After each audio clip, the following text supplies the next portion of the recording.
Հովսեփի միջոցով օրհնությունները հասան Հակոբի ընտանիքին եւ նրա բոլոր որդիներին, բայց ես ուզում եմ որ դու սա լսես, երբեք չանտեսես այն մարդուն, ով օրհնված է։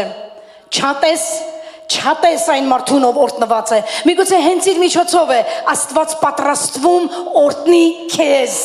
Զգուշ եղիր այն մարդկանց հետ, ովքեր ունեն պարգև, որովհետև եթե մի մարդ ունի Աստծուց պարգև, ոչ մի գուբ չի կարողանալու նրան պահի, եւ նրա հալը պարգևն էլ քեզ համար է աշխատելու։ Եղբայրները պատրեցին Հովսեփի հագուստը, բայց չկարողացան խլել նրանից Աստծո պարգևը, ինչու, որովհետև այն պարգևը, որ Աստված տալիս է, աշխարհը չի կարող խլել։ Ինչու, մի հատ էլ ինչու, որովհետև դա նա չի տվել, որ մի հատ էլ խլի։ Տուր Աստծուն բարձր ծափահարություն։ Ամեն։ Եղբայրները ատում էին Հովսեփին։ Ես ավարտում եմ։ Եղբայրները ատում էին Հովսեփին, բայց հենց Հովսեփի միջոցով էլ օրհնվեցին։ Երբեք չատես այն մարդուն, որ օրհնված է։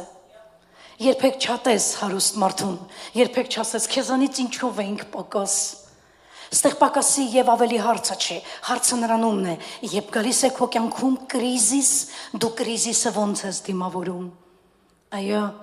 Հակոբ նահապետը մեզ թանկ դաս սովորացրեց, երբ քո կյանքում գալիս են սեզոններ, կապ չունի ինչ սեզոն, շարժվիր։